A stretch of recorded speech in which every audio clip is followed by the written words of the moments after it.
Iranians are now talking. Based on preliminary conversations between the United States and Iran over the past 2 days, I've directed the Department of War to temporarily postpone planned strikes against major energy and electricity targets in Iran. We're giving it 5 days, and then we're going to see where that takes us. And I would say at the end of this period, I think it could very well end up being a very good deal for everybody.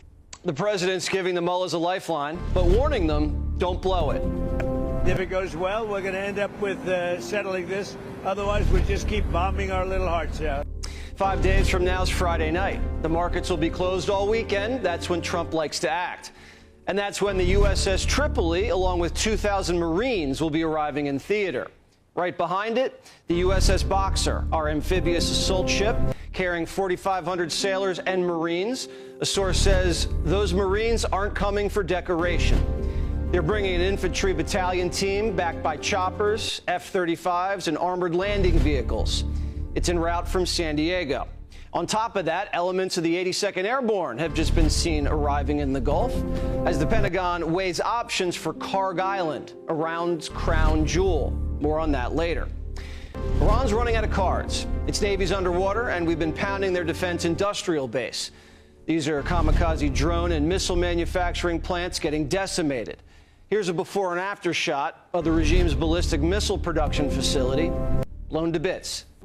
They haven't cried uncle yet, but the president says talks are positive. We've had very good discussions, very, very good discussions. And you have to understand, I know my whole life has been a negotiation, but with Iran, we've been negotiating for a long time. And this time, they mean business.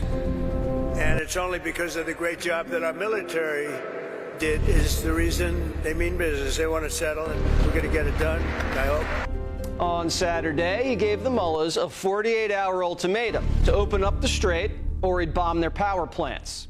The regime remnants are already hiding in bunkers, so if you turn the lights out, it gets a little scary. And an unidentified so-called Iranian leader reached out to Washington to talk peace. These are the first peace talks since the bombs started dropping.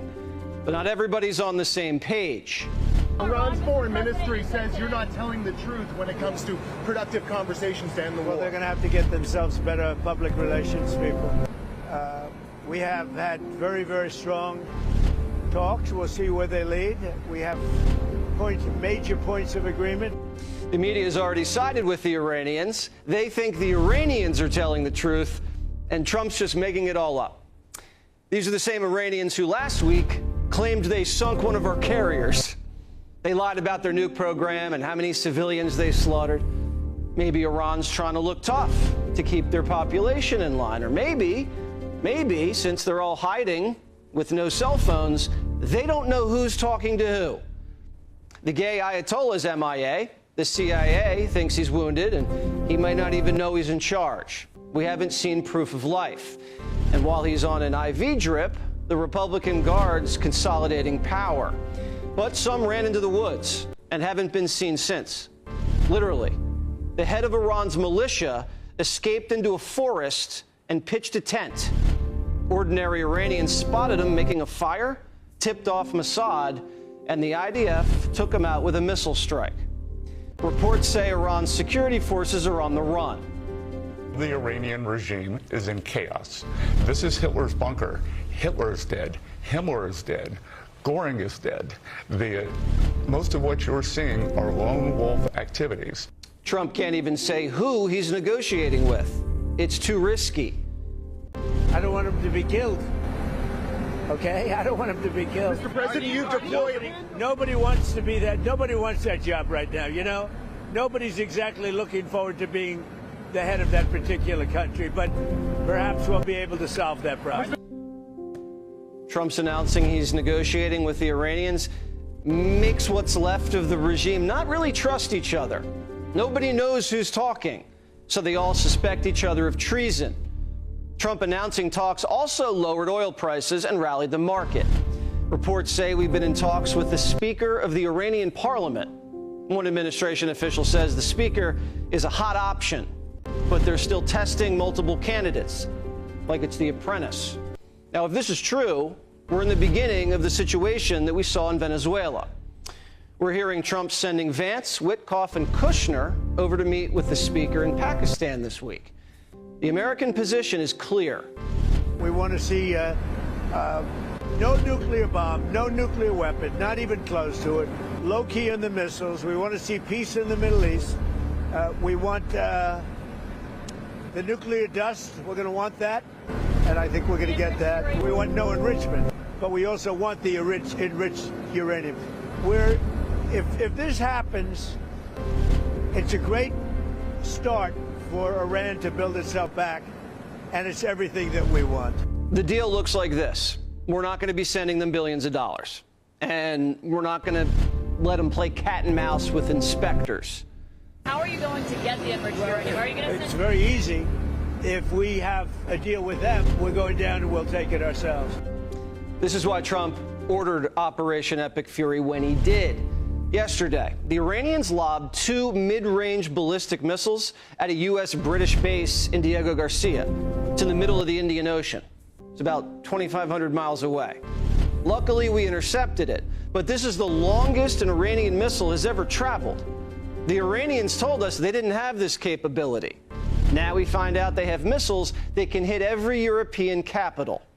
If we waited a few more years to disarm their nuclear program, Iranian missiles would have been raining down on Paris, London, Berlin, a few more years, and maybe New York City. In North Korea, we waited for the threat to be imminent. Well, we miscalculated, and the Hermit Kingdom went nuclear, and now has missiles that can reach LA. Trump thought, we can't make the same mistake twice. The Iranians have already shown their capacity to commit terrorism in the last couple weeks. Tehran's attacked over 300 civilian targets. They haven't hit a tanker in the Strait for 7 days, but last week they did target Arab oil infrastructure, and tankers still aren't going to be sailing directly under the line of fire, which is why whoever controls the Strait wins the war.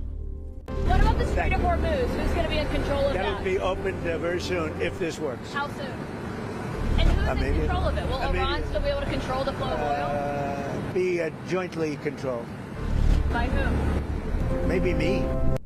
The number of ships sailing through the channel has now fallen from 100 a week to 7 since the first strike. America's energy independent. We don't need the oil, but our allies do. And our allies are finally getting off the sidelines. The good news is this, that since Thursday, 22 countries, most of them NATO, but also Japan, Korea, Australia, New Zealand, Bahrain, the UAE, have come together to basically answer 3 questions. What do we need? When do we need it, and where do we need it? These 3 questions are now worked through to answer the President's call to make sure that we secure the free sailing through the Strait of Hormuz. We've been the world sugar daddy for over 80 years. The U.S. Navy and you, the taxpayer, are protecting the free flow of oil all across the globe. If 20% of that flow gets cut off by a rogue regime, and our friends in Europe and Asia don't lift a finger, that's unacceptable. Just like NATO had to boost defense spending, other countries need to become more self-reliant. Green energy isn't going to save the world. The Mullahs aren't bombing windmills. So a coalition of the world's finest navies look like they might be ready to help. And the Dow shot up 600 points today, and the price of oil plummeted back down into the 90s. Now Iran's on the clock, while a naval alliance and American Marines are on the way. If the Iranian speaker doesn't play ball with Witkoff, the United States could either seize Karg Island or blockade it. Seizing it would be the end game. We'd control the regime's revenues and just pass out cash to our favorite faction. But it's risky. Karg Island's probably booby-trapped. It's mined. Iranian soldiers are stationed there and could put up a pretty nasty fight. And whatever missiles and drones the country has left, they just shell the island relentlessly while the Marines tried to hold it. Not impossible, but it's tough stuff. There would be casualties. Another idea is a naval blockade of the island. Less risky, but still dangerous. The next couple weeks could determine who wins this war. America's credibility is on the line. We've invested a lot already and can't allow the regime to control the Strait. Oil prices would never recover, and neither with American prestige. Iran's not a superpower. If we can't finish the mission, it'll show that we don't have the stomach for a real fight. But if we finish the job, it'll usher in a new age of American energy dominance that'll put America in control for the rest of the century and make every American's lives more peaceful and more prosperous, even for the next generation.